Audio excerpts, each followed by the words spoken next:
Hi, I'm Carlin Maddox, and I'm the Clark County School District Secondary Language Arts Coach. And today we're going to be talking about the habits of reading, good habits that your student can start using at home or at school when they are working with a text.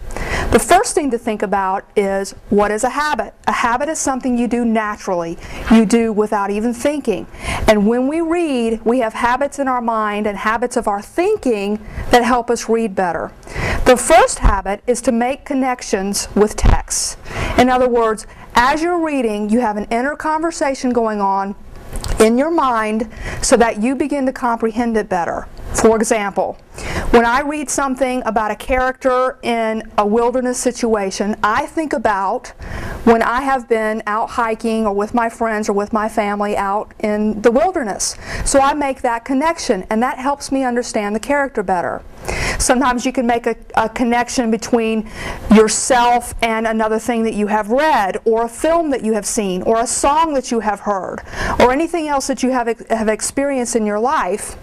Or you can make a connection between something with you, or with the outside world, or with the culture at large, or with society at large.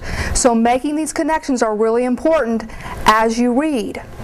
One way to do that is to use Post-it notes as you read, because Post-it notes are a really inexpensive way to record your thinking as you're reading. It's also a great study skill. So all of these things go into studying and understanding your text better. Okay, this is what I mean about recording your thinking. As you're reading, you're putting a Post-it up and you're writing either a summary of what you've read or a question about what you've read.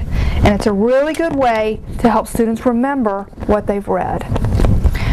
So if they have a question about the character, they might want to put something like, why does the main character act this way? Motivations, desires about the character.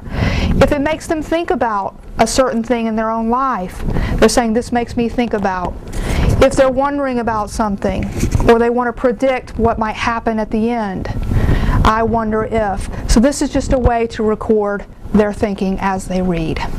So connect to your students that way by having them just write a little bit every time they're reading, so that they begin to have that inner conversation with their reading and their texts. Thank you.